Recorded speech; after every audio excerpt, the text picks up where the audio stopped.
다니엘 세일의 특별 새벽 기도의 19번째 날입니다. 우리 앞뒤좌우분들과 이렇게 인사하겠습니다. 축복의 상향곡선을 그립시다. 반등하는 한 해가 됩시다. 인생의 고점을 찍읍시다. 우리 이렇게도 인사하실까요? 이틀 남았습니다. 끝까지 완주합시다. 하나님의 놀라운 은혜와 은총이 응답의 매뉴얼대로, 축복의 매뉴얼대로 하는 사람들에게 역사하는 힘과 능력이 나타날 줄로 믿습니다. 예배 전에 광고를 하나 하겠습니다. 우리 전숙 권사님의 큰 아드님, 우리 교회 남정주 권사님의 오빠, 박진기 장로님의 형님, 그리고 정우현 성도님의 남편께서 어제 소천하셨습니다. 오늘부터 상이 차려져서 3일장으로 치러지는데, 오늘은 11시 40분에 교회에서 출발하여 12시에 중앙대병원에서 장례 위로 예배를 드리오니 바쁘시더라도 시간을 내셔서 함께 가셔서 위로해 주시고 기도해 주시기를 부탁을 드리겠습니다. 여러분, 오늘은 교회의 현실과 미래, 그에 따른 교회의 변화에 대해서 알아보도록 하겠습니다. 교재 읽으셨죠? 예, 저자는 교회의 환경이 급격하게 변화되었다. 교회의 환경이 더 이상 이전과는 같지 않다라고 말하고 있습니다. 여러분, 예전에는 교회 학교가 제일 재밌었거든요. 교회에서 주는 간식이 제일 맛있었거든요. 저는 아직까지도 여름 성경학교 첫 시간에 나누어 주던 그 자두의 맛을, 그러니까 크고 맛있는 자두는 오직 1년에 한 번, 그러니까 크고 맛있는 자두는 오직 1년에 한 번 여름 성경학교 개강 예배에 가야지만 먹을 수 있는 게 자두였거든요. 그러니까 와, 이 여름 성경학교가 기대되는 거예요. 여러분, 제가 어렸을 때 중학교 때인지 날마다 교회를 갔어요. 날마다 교회를 간 이유는 뭐냐? 교회에 가면 선생님들이 교회 학교들을 위해서 간식들을 숨겨놓거든. 그거 찾아 먹는 재미에. 그 당시에 제일 맛있었던 것이 컵라면. 그러니까 세상에서 컵라면을 먹을 수 있는 유일한 곳은 교회밖에 없었어요. 그러니까 교회에서 나누어주는 간식이 제일 맛있는. 근데 여러분, 요즘에는 교회가 간식을 나눠줘도 아이들이 먹지를 않습니다. 아이들이 먹지를 않고 가져가지를 않고 더 맛있는 것들이 세상에 많거든요. 여러분, 예전에는 교회에서 듣는 목사님의 말씀이 가장 유익했어요. 근데 요즘에는 목사보다 말 잘하는 전문 강사들이 세바시라든지 온갖 TV를 틀면 강연들로 넘쳐나는 그런 시대를 우리가 살아가고 있다는 것입니다. 제가 옛날에 교육전도사 할 때 돈이 없으니까 아이들을 신방하면 뭘 사줬냐면 애들한테 대놓고 얘기했어요. 야, 교육자 돈 없는 거 알지? 너 200원 한도 내에서 먹어. 그래서 여러분, 200원 한도 내에서 아이스크림 사줘도 아이들이 좋다고 감사하다고 그렇게 신방을 받았거든요. 근데 요즘 선생님들이나 전도사님들이 신방을 가면 최소 얼마짜리를 먹어야 돼요? 저 때는 200원짜리만 사줘도 됐는데 지금은 10,000원 이상을 사줘도 그게 그냥 맛있는 줄도 모르고 감사한 줄도 모르는 그런 시대를, 10,000원 이상 되는 떡볶이를 사줘야지만 겨우 만나주는 시대를 우리가 살아가고 있다는 것입니다. 여러분, 문제는 미래학자들이 향후 20년 안에 한국의 교회가 지금보다 더 크고 많은 빅 체인지가 일어날 것이다. 지금 정도환 목사가 얘기하는 변화는 변화도 아니고 이전에는 생각하지 못했던, 이전에는 상상하지 못했던 큰 변화, 빅 체인지가 있을 것이다 라고 말하고 있다는 것입니다. 여러분, 제가 자주 얘기하는 게 뭐냐, 저는 그 교회 성장학자들, 미래학자들의 책은 꼭 읽거든요. 여러분, 미래학자였던 존 로빈슨이 얘기한 게 뭡니까? 한국의 교회, 세계의 교회는 성장의 시대를 지나 정체의 시대를 넘어 소멸의 시대에 들어섰다. 감소의 시대에 들어섰다. 근데 저는 이 감소의 시대에 들어섰다라는 말을 넘어서서, 감소의 시대를 넘어서서 소멸의 시대에 들어섰다. 마지막 말세의 첫 번째 징조가 뭡니까? 세상에 많은 사람들이 간과하고 있는 거, 교회의 무너짐. 교회의 무너짐이다라는 것. 여러분, 미래학자들은 예측하기를 2030년도에는 한국의 대형 교회들이 무너질 것이고 2035년도에는 지방의 지방교회들, 작은 교회들이 소멸될 것이고 2050년에는 교회의 주도 세력이 70대가 될 것이고, 그래서 2050년이 되면 여러분, 예전에 교회 앞에 성가대와 찬양팀은 다 누가 했어요? 청년들이 했거든요. 성가대와 찬양팀은 다 청년들이 담당을 했거든요. 근데 성가대에 지금 청년 민찬이 하나 서요. 그리고 요 앞에 찬양팀의 분류를 보면 청년반, 좋은 교회들은 청년반, 장년반. 교회 학교가 없는 데는 청년이 30%, 장년이 70%. 근데 2050년이 되면 여러분, 요 앞에서 누가 찬양하고 있어요? 70대들이 찬양하고 있는, 70대들이 마이크를 잡고 거기서 내 안에 부어주소서를 부르고 있는, 싱얼롱을 해야 되는. 근데 그 70대가 누구냐? 여러분, 조용경 원사님 또래예요. 2050년. 이거 아주 나이 많은 사람이 하는 건가? 지금 40대 후반, 50대 초반, 초중반의 사람들이 2050년이 되면 70대가 돼요. 그 사람들이 아무도 하나님의 일들을 감당하지 않으니 예전부터 사역을 잘 감당했던 그 사람들이 앞에 나와서 성가대하고 찬양팀하고 안내부하고 교사하고 이러는 현상이 나타날 것이고, 2060년도에는 교인의 수가 지금의 반으로 줄어들 것이다. 이게 미래학자들의 예측이에요.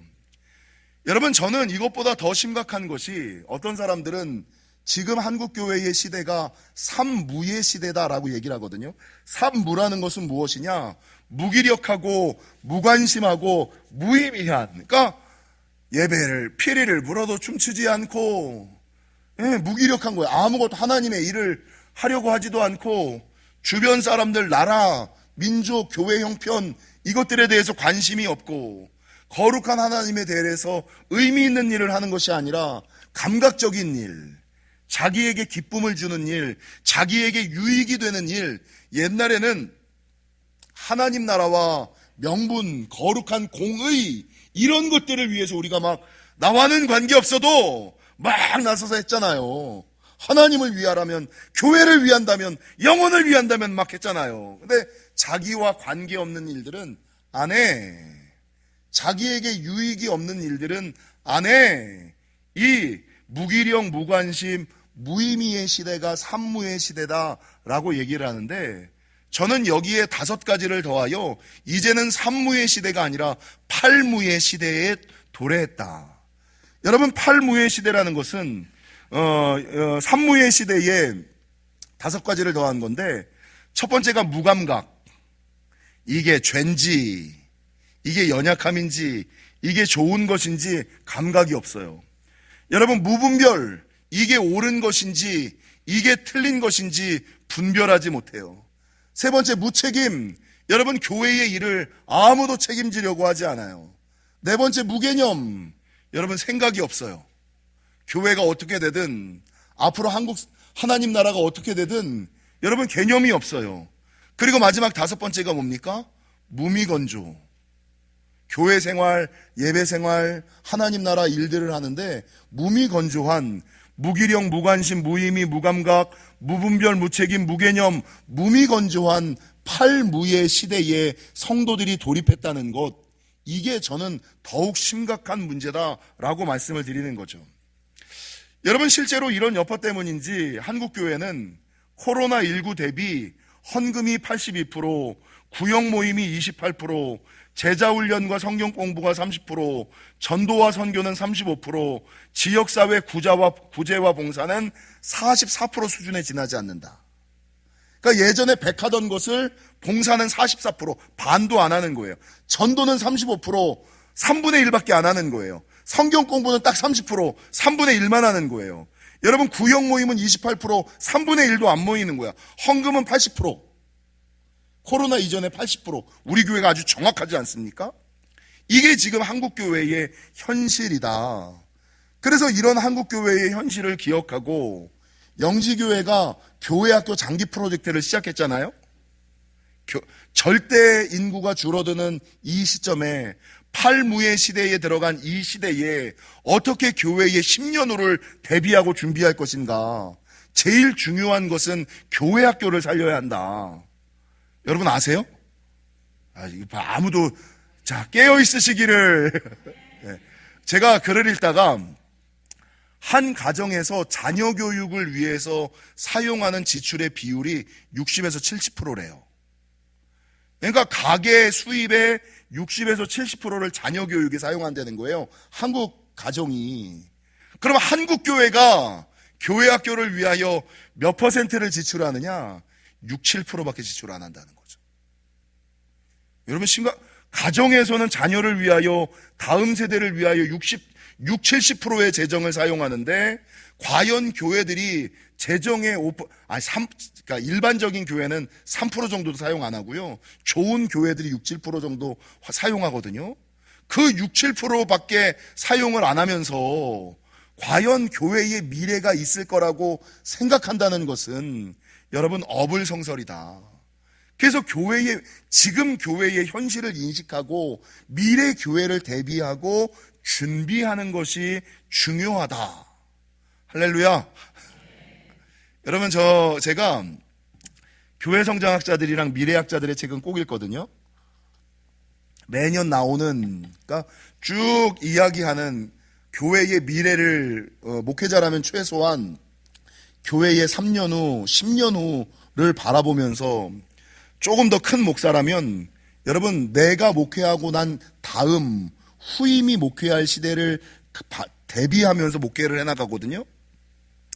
근데 이 미래학자들이 이야기하는 한국 교회에 나아가야 될 방향, 한국 교회가 이런 교회가 되어야지 된다. 지금까지 제가 미셔널 처치가 되어야지 된다, 센터 처치가 되어야지 된다, 이런 것들에 3040 목회에 집중해야 된다, 시니어 사역에 집중해야 된다, 이것들은 제가 계속해서 매년 얘기하던 거죠. 공동의회 때 얘기하던 거죠. 그런 일반적인 것들을 제외하고 우리가 꼭 알아야지 되는 교회의 방향성, 한국교회, 영지교회가 이런 교회가 되어야지 된다는 4가지만을 좀 설명하려고 합니다. 여러분, 향후 미래교회는 4가지, 하이브리드 처치가 되어야지 되고, 멘탈 케어 커뮤니티가 되어야지 되고, 스피리추얼 처치가 되어야지 되고, 싱글즈 프렌들리 커뮤니티가 되어야만 합니다. 무슨 말인지 모르시겠죠? 여러분, 하이브리드 처치라는 건 뭐예요? 이제는 한 가지만 잘해서는 안 되는 시대. 무언가를 하려도 내가 하던 스타일대로만 해서는 안 되는 시대. 온라인과 오프라인을 겸해야지 되고 이것과 저것을 함께하는 다양화와 다각화를 꾀하는 시대. 하던 대로 해서는 되지 않는 시대. 그래서 하이브리드 처치, 그러니까 온라인도 하고 오프라인도 하고 대그룹으로서의 예배도 드리고 소그룹으로서의 모임도 하고 말씀만으로 승부 보는 것이 아니라 말씀과 기도가 함께하고 기도와 말씀이 함께하고 친교만 할 것이 아니라 봉사도 하고 여러분 예배만 드릴 것이 아니라 교육도 받고 할렐루야. 하이브리드 처치가 되어야지 된다. 그래서 여러분 성도들도 하이브리드 성도가 좀 되셔야지 돼요. 다양화된 성도, 다각화된 성도가 되어야지 돼요. 두 번째, 여러분 첫 번째가 하이브리드 처치라면 두 번째는 멘탈 케어 커뮤니티. 멘탈 케어 커뮤니티라는 것은 무엇이냐? 교회가 성도들의 정신 건강에 도움을 주는 곳이 되어야지 된다. 여러분 시대가 각박해지면서 성도들의 정신 역량이 약화되는 것이 사실이거든요. 그래서 나타나는 게 뭐예요? 맨 처음에는 염려, 걱정, 불안, 우울, 공황 이렇게 나타나는 거예요. 그러니까 사람들이 점점 정신 건강이 약해지는 거예요. 그리고 이런 것들을 그냥 내버려 두는 것이 아니라 교회가 약화되어지고 있는 성도들의 정신 건강을 도와줄 수 있는. 그래서 여러분 성도들도 왔을 때, 교회 안에 왔을 때 사람들의 정신 건강을 해치는 교회가 아니라 어떻게 하든지 간에 정신 건강에 도움을 줄 수 있는 교회 분위기로 만들어야 되는 거예요. 이게 멘탈 케어 커뮤니티, 성도들의 정신을 강화시켜주고 도와주는 교회가 되어야지 된다. 세 번째, 스피리추얼 처치. 스피리추얼 처치라는 것은 영적인 교회, 영성이 있는 교회를 의미하는데, 여러분, 얼렌스라는 사람이 SBNR, 예전에도 제가 말씀드렸습니다만 SBNR이라는 것을 처음 만들어서 사용했다. SBNR이라는 것은 Spiritual but not Religion, 영적이지만 종교적이지는 않은. 그러니까 사람들이 교회는 안 다녀요. 교회는 안 다닌다고 해서 사람들이 영적인 것들을 싫어할까? 여러분, 제가 지금 아주 심각하게 보는 게 한국 사람들의 영적인 것들을 너무 좋아해. 그래서 한국 사회에 판치고 있는 게, 여러분, 교회가 판을 칩니까? 무당이 판을 칩니까? 무당들이 무속이 판을 치고 있는 시대를, 무당들이 무속이 판을 치고 있는 시대를, 예전에는 교회가 판을 쳤다면 이제는 제가 예전에 우리 안사람이 사람들이 졸려하니까, 할렐루야, 우리 안사람의 취미가 사역이 없을 때 가끔 드라마를 보는데 옛날 사람이라 옛날 드라마를 봐요. 근데 어느 날 이렇게 봤더니 우리 안사람이 옛날 드라마를 보는데 그 드라마가 뭐냐면 대발이 나오는 거. 대발이 나오는 거 뭐예요? 이순재, 김혜자, 그리고 최민수, 하이라야? 대발이 나오는 프로그램 아세요? 전혀 모르지? 무슨 제목이 뭐예요? 사랑이 꽃피는 나무. 사랑이 꽃핀 나무 아니야? 그래. 사랑이 꽃핀 나무 아닌데? 사랑이 뭐길래. 이게 이제 한국 사회에 막 60-70% 시청률. 그거를 보고 있더라고요. 뭐 짤로 보고 있었는지. 근데 그거를 잠깐 보는 제가 들어보니까 이 드라마에서 나오는 게 권사님들이에요. 김권사 어디가? 나 오늘 교회가. 이게 방송에서 자연스럽게 쭉 흘러나와요. 그것도 잠깐 나오는 게 아니라, 아이고, 기도해야지. 이런 말들이 계속 나오는 거예요. 그래서, 옛날 드라마에는 교회 권사님들, 장로님들이 교회 드라마 분위기 안에 그냥 교회 간다, 교회 가서 기도한다. 우리 믿는 사람들, 이런 단어들이 막 나오는 거예요. 근데 지금 한국 드라마에는 다 뭐가 나와요? 무당들만 나오거든요. 보살들만 나오거든요. 이게 시대 분위기예요. 예전에는 한국 사회가 교회가 주도하는 시대였다면 지금은 한국 사회를 누가 주도해요? 여러분, 정치도 다 무당들이, 사이비들이 판을 치는 시대를 우리가 살아가고 있잖아요. 근데 사람들이, 여러분, 종교적인 거는 싫어하는데 영적인 것들은 추구하는, 이게 SBNR이에요. Spiritual but not Religion. 종교적이지는 않지만 영적인 것들을 추구하려고 하는 영성 추구 현상들이 모든 사람들의 마음에, 교회는 안 나가도 자기는 영적인 거를 좋아하는 거야. 그래서 여러분, 모든 사람들이 가지고 가고 있는 이 SBNR 현상을 어디로 끌어와야 된다? 교회로 끌어당겨야지 되는 거예요. 무당들에게, 귀신들에게, 저는 이해 안 가는 게, 왜 귀신들에게 비는지. 왜 여러분, 목사의 안수는 공짜. 무당에게 기도받으려면 300만원, 600만원, 900만원. 공짜하게 나오십시오. 이게 공짜로 해주니까 쉬운 줄 알아요. 한국 사람들은 참 이게 마인드가 나쁜 거야. 돈을 무당들에게는 300만원, 600만원, 900만원씩 싸다 주면서 저만 봐달라고 찾아다니는데, 목사는 그냥 언제든지 만나주고 언제든지 기도해주고 언제든지 하니까 여러분 너무 쉽게 여기는, 너무 편하게 여기는. 그래서 여러분, 이게 세 번째, 스피리추얼 처치가 되어야지 된다. 마지막 네 번째, 한국교회가 나아가야지 될 방향은 Singles Friendly Community. 여러분, 편장족이라는 말 아세요? 편장족. 알아도 말하기 싫은 거야 그냥. 편장족은 편의점에서 장 보는 사람들. 편의점에서 장 보는 사람. 여러분 정말 많잖아요. 요즘은 아이들이 밥을 어디서 먹어요? 다 편의점에서 먹거든요. 직장인들도 다 밥을 어디서 먹냐면 여러분 편의점에서 먹거든요. 혼밥 시대, 편장족이 넘쳐나는 시대. 그러니까 모든 사람들이 자기 혼자 있으니까 느끼는 게 뭐예요? 외로움, 소외감, 바라는 게 뭡니까? 소속감, 안정감, 이런 것들을 바란다는 거죠. 그렇기 때문에 여러분 예전 시대는 목회자가 그 사람의 삶 가까운데 들어가려고 하는 것을 성도들이 다 반대했어요. 집사님 이렇게 섬겨야 돼, 이렇게 해, 이렇게 얘기를 하면 아니 목사님이 뭔데 나보고 이래라 저래라 해, 부딪히는 시대였거든요. 안 받아들이는 시대, 자존심과 자존감이 있는 시대를 살았어요. 근데 요즘에는요, 아이들이 거의 대부분의 아이들이 가지고 있는 게 뭔지 아세요? 결정장애. 여러분, 자기 인생을 자기가 판단하고 결정하지 못해요.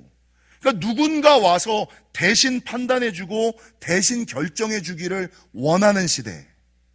그러니까 여러분, 목회자가 요즘에는, 옛날에는 그 사람의 인격을 존중해서 신방도 안 가고 들으려면 듣고 안 들으려면 안 듣고 조언만 해주는 시대인데, 요즘에는 그렇게 해서 영혼이 바뀌지를 않으니까 그 영혼 가까이 가서 야 이거 해 저거 해 이러는 것들을 더 좋아하는 시대를 우리가 돌입하고 있다는 거죠. 근데 문제가 뭐예요? 여러분, 누군가 결정해주고 판단해주는 사람을 필요로 하는 시대에 돌입을 했는데, 내 인생의 방향을 판단해주고 결정해주는 사람이 좋은 사람이면 다행이야. 근데 한국 사회처럼 내 인생을 개입하고 판단해주는 사람이 나쁜 사람이고 못된 사람이라면 그 인생이 망가지는 거예요. 그래서 오늘 본문에 보면 7절, 하나님의 말씀을 너희에게 일러주고 너희를 인도하던 자들을 생각하며 그들의 행실의 결말을 주의하여 보고, 그들의 행실의 결말을 주의하여 보고, 평상시 내가 알던 모습. 그래서 여러분, 거짓 선지자는 뭘로 판단하는 거예요? 그의 열매로 그를 알지니. 그의 결말을 보고, 그의 열매를 보고, 아, 내가 따를 만한 사람인가, 내가 쫓을 만한 사람인가, 내가 믿을 만한 사람인가를 따라가야 되는데, 어제도 제가 잠깐 말씀드렸습니다만 사람들이 목회자를 판단하는 기준이 뭐예요? 나랑 친한 목사, 나랑 가까운 목사, 나와 함께 했던 목사, 나 칭찬해준 목사, 나 인정해준 목사, 그게 좋은 목사, 바른 목사의 기준이라고 성도들이 내세우는 거예요. 그거는 목사의 좋은 옳고 그름을 판단하는 기준이 아니에요. 여러분, 기준은 뭡니까? 열매죠, 열매. 그가 얼마나 바르게 말씀을 아느냐, 그가 얼마나 바르게 말씀을 전하느냐, 그가 얼마나 바르게 말씀대로 사느냐, 그리고 그 말씀에 따라 얼마나 바른 결과, 결말, 열매를 내놓느냐, 그거죠. 할렐루야. 예, 기준을 좀 바꾸십시오. 그러니까 잘못된 기준을 가지니까 여러분의 영혼을 가지고 장난질하려고 하는 여러분 목회자와 교회와 사람들로부터 놀아나는 거예요. 옆 사람에 따라하겠습니다. 놀아나지 맙시다. 분별합시다. 깨어 있으셔야죠. 여러분, 오늘 본문의 결론은 뭐예요? 오늘 본문의 결론은 제가 8년 전 안식년 때, 이제 9년 전이네.